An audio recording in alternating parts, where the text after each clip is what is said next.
Let me be direct with you from the outset, because what is unfolding in the Persian Gulf right now demands directness. What we are witnessing is not a temporary withdrawal. It is not a tactical repositioning. It is not a routine force adjustment. What we are witnessing is the collapse of a 73-year-old security architecture that has underwritten American dominance in the Middle East since 1949. I am looking at satellite imagery that has been circulating among defense analysts for the past 48 hours, and I need you to understand what it shows. It does not show a naval exercise. It does not show a scheduled rotation. What it shows is the systematic evacuation of the United States Fifth Fleet headquarters from Naval Support Activity Bahrain. Ships that were docked 3 days ago are now positioned 40 nautical miles offshore. Personnel housing complexes that were fully occupied on Monday are being emptied. Supply depots that contained 6 months of provisions are being cleared.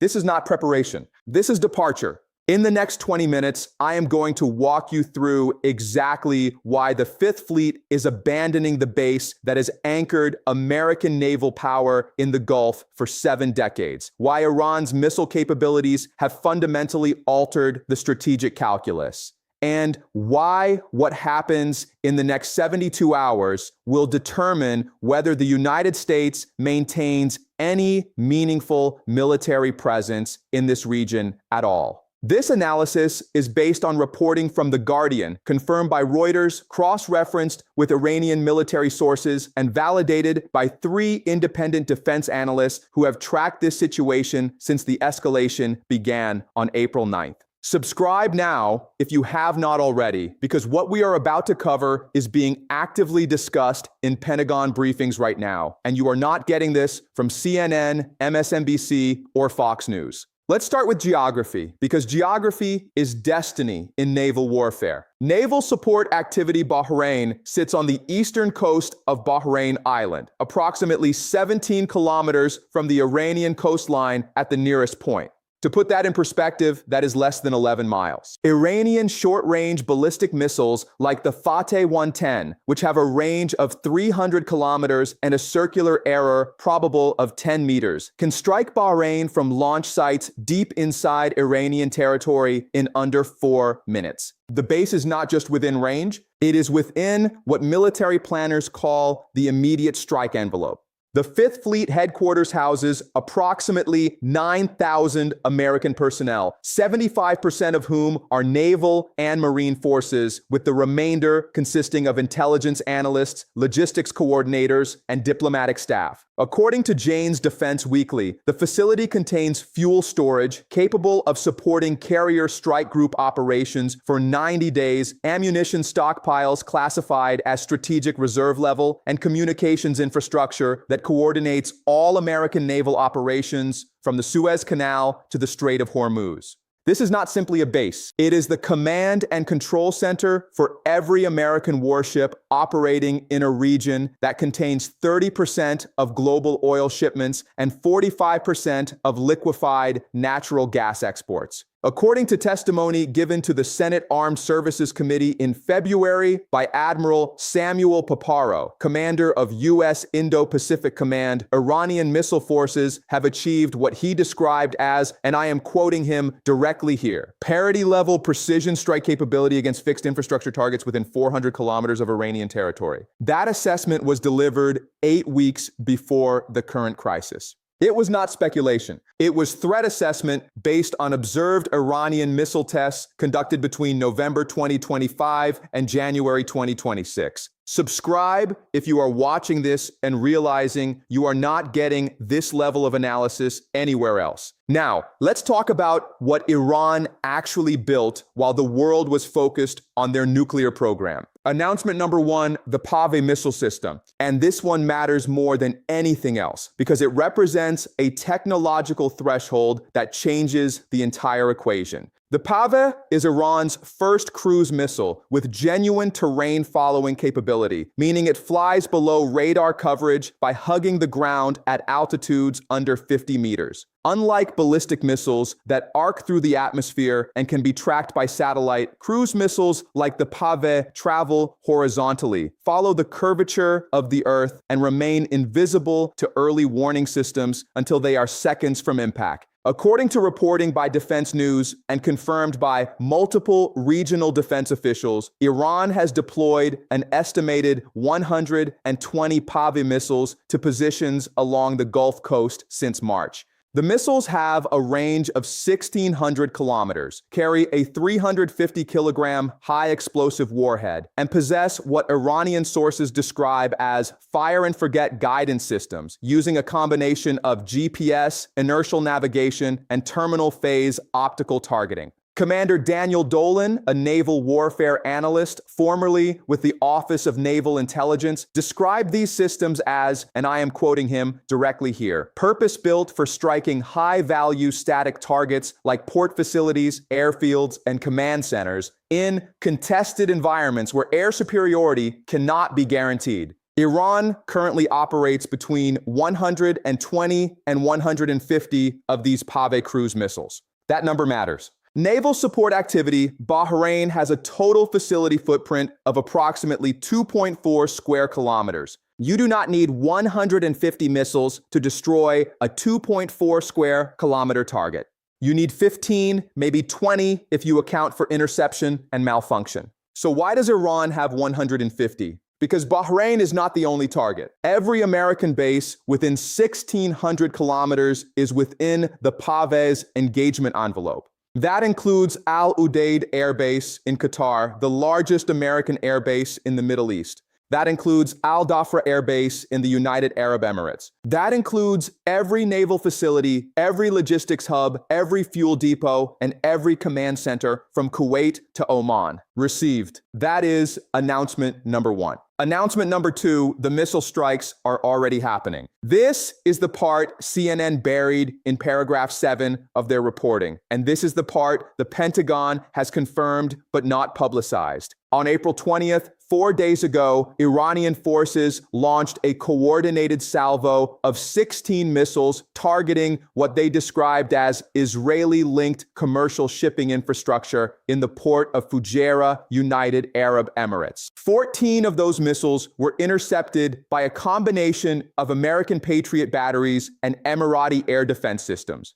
2 missiles struck their targets. The port of Fujairah handles approximately 2 million barrels of oil per day in bunkering operations. Those operations have been suspended indefinitely. On April 21st, Iranian missile forces struck a radar installation on the Saudi island of Abu Ali in the Gulf, destroying what the Saudis described as a civilian air traffic control facility, but what regional intelligence sources identified as a forward early warning radar station, feeding data to American Aegis destroyers operating in the area. The installation was completely destroyed. There were no American casualties because there were no Americans present. But the radar network that helps American ships detect incoming threats lost one of its forward nodes. On April 22nd, Iranian forces launched what the Islamic Revolutionary Guard Corps described as a preemptive defensive strike against staging areas being used to coordinate attacks on Iranian territory. The target was a supply depot 12 kilometers south of naval support activity Bahrain. According to unconfirmed reports from Bahraini civil defense sources, 3 missiles struck within a 600-meter radius of the facility. The Pentagon has declined to comment on the accuracy of these reports. Stay with me, because this is where the narrative completely changes and where the reality of Iran's missile capability becomes impossible to ignore. These were not lucky shots. These were not propaganda exaggerations. These were precision strikes against pre-identified targets, launched from mobile platforms inside Iranian territory, guided by intelligence that identified not just the location, but the operational function of each target. Received. That is announcement number 2. Announcement number 3, and this one almost nobody in the mainstream media is connecting correctly. The evacuation order did not come from Bahrain. It came from Tampa. United States Central Command, headquartered at MacDill Air Force Base in Florida, issued what defense sources describe as a force protection directive on April 23rd, instructing all non-essential personnel at Naval Support Activity Bahrain to relocate to what the directive termed safe standoff positions, pending reassessment of threat environment sustainability. That is military language. Translated into plain English, it means get out because we cannot protect you. According to reporting by the Wall Street Journal and confirmed by a senior defense official speaking on condition of anonymity, the decision was driven by a threat assessment concluding that Iranian missile forces possess the capability to overwhelm American air defense systems currently deployed in Bahrain through sustained salvo attacks. The assessment reportedly concluded that while isolated missile strikes could be intercepted with high confidence, a coordinated attack involving 30 or more missiles launched simultaneously from multiple azimuths would saturate defensive systems and result in what the assessment termed unacceptable infrastructure damage and personnel casualties. Think carefully about what this represents. The United States has maintained a permanent naval presence in Bahrain since 1949, formalized the headquarters of the Fifth Fleet there in 1995, and has described it publicly for 3 decades as an anchor of stability and a guarantor of freedom of navigation in the Persian Gulf. And now, 73 years later, American commanders have determined that the base cannot be defended against the military capabilities of a regional power that does not possess a single aircraft carrier, does not operate long-range strategic bombers, and has a defense budget 1/20th the size of the American defense budget. The reason this matters is the same reason the fall of Saigon mattered in 1975. When a superpower evacuates a strategic position, not because it chooses to, but because it must, that is not a tactical adjustment. That is a strategic defeat. Received. That is announcement number 3. Now, let's talk about what is really happening behind the headlines, because there are 2 stories playing out simultaneously, and the mainstream media is only covering one of them. The first story is the one you have been hearing. Tensions in the Gulf, missile strikes, American forces repositioning, diplomatic efforts underway. That story is true, but incomplete. The second story is what this reveals about the balance of power, the credibility of American security guarantees, and the future of the regional order. That story is the one that will matter in 5 years when historians assess this moment. The United States has spent 40 years and an estimated $800 billion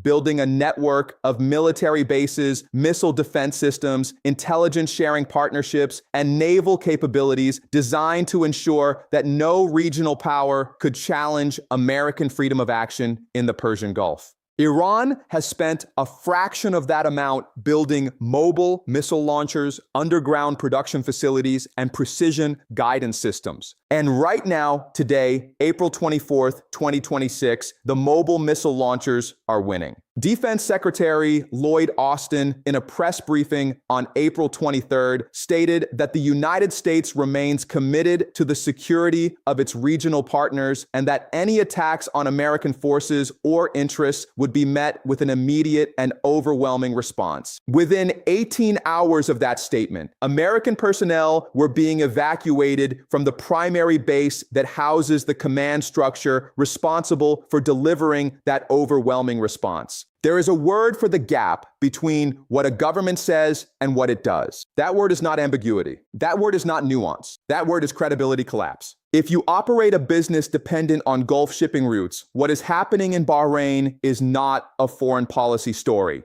It is a supply chain story because every oil tanker, every container ship, and every LNG carrier that transits the Strait of Hormuz does so under the assumption that the United States Navy will guarantee freedom of navigation. If that assumption is being tested and the Navy is relocating its headquarters out of missile range, that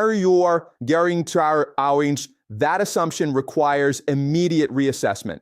If you are a government in Riyadh, Abu Dhabi, Kuwait City, or Manama, and you have based your entire security strategy on the premise that American military power will deter Iranian aggression, and you are now watching American forces relocate because they cannot defend themselves against Iranian missiles, you are on the phone with Beijing, Moscow, and Tehran asking what a new regional security arrangement looks like, because the old one just broke. Now, let me explain why this is not the first time this has happened, because this pattern has repeated throughout history, and every time it repeats, the outcome is the same. The Peloponnesian War, Athens and Sparta fought for 27 years. Both sides exhausted their treasuries. Both sides lost tens of thousands of men. Both sides emerged weaker than when the war began. And who won? Macedon. Philip II and then Alexander the Great built an empire on the ruins of the Greek city-states that destroyed each other fighting for regional dominance. The United States is Athens, the dominant naval power with far-flung commitments and an overstretched military.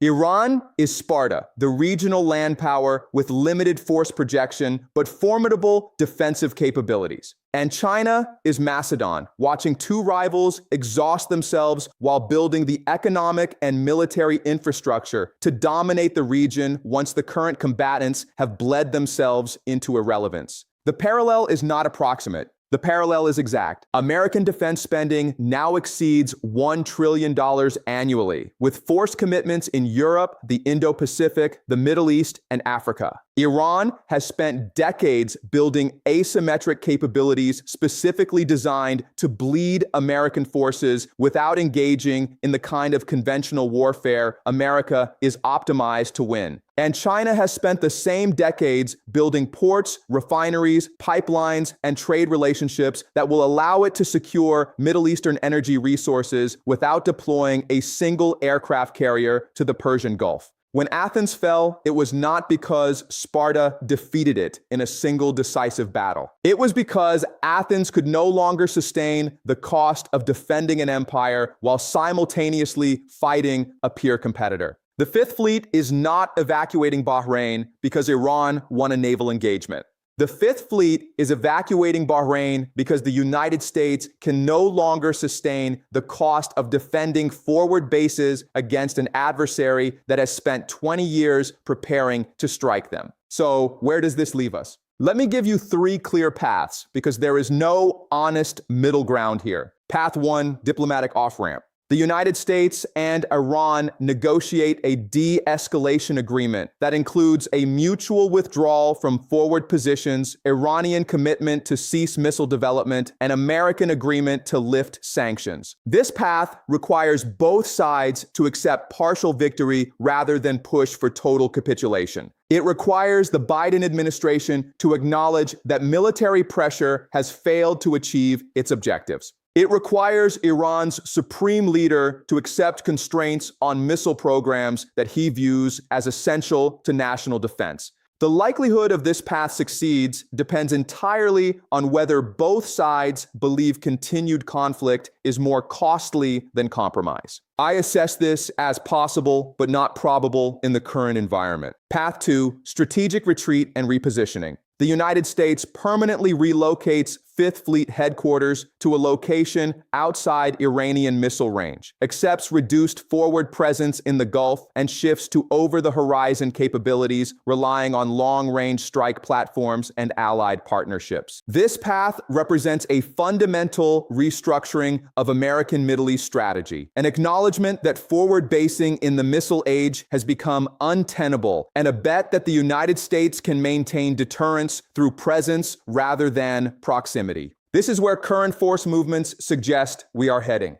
The evacuation of Bahrain is not temporary. It is the beginning of a permanent recalibration. Path 3, escalation to force Iranian missile infrastructure destruction. The United States concludes that Iranian precision strike capabilities represent an existential threat to regional operations and launches a comprehensive air campaign targeting missile production facilities, launch sites, command centers, and underground storage bunkers. This path requires air superiority over Iranian territory, acceptance of potential casualties from Iranian retaliation, and willingness to sustain a prolonged conflict with uncertain outcomes. It also requires regional allies to accept the risk of Iranian counterstrikes against their own infrastructure. Given that Saudi Arabia and the United Arab Emirates have both publicly stated their opposition to military escalation, and given that Turkey has closed its airspace to American strike packages targeting Iran, the coalition required for Path 3 does not currently exist. I think we are on Path 2, and I think the evacuation we are witnessing is the first stage of a broader American withdrawal from forward positions throughout the Gulf.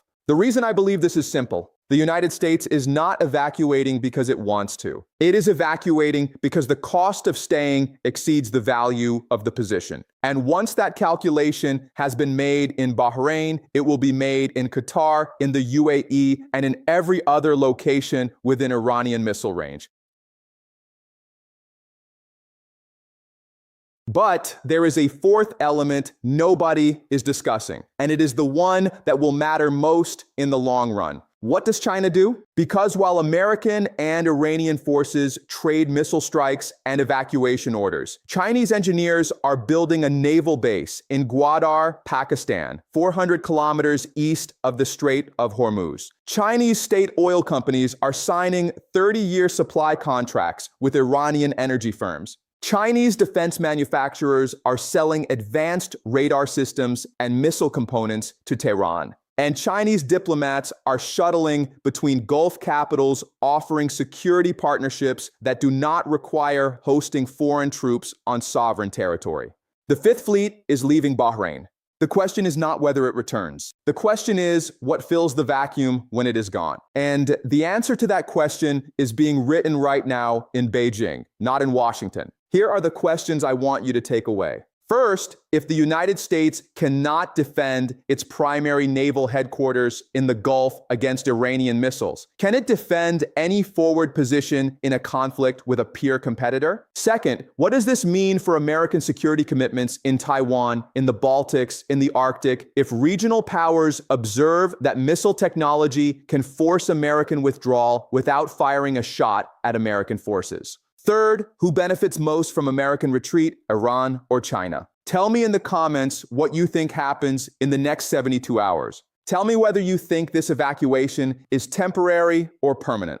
Tell me if you believe the United States has a credible path to restoring deterrence in the Gulf, or if we are witnessing the beginning of a broader strategic retreat from the Middle East. We will keep tracking every development in Bahrain, in Tehran, in Beijing, and in Washington. That is what this channel does every single day. Subscribe now.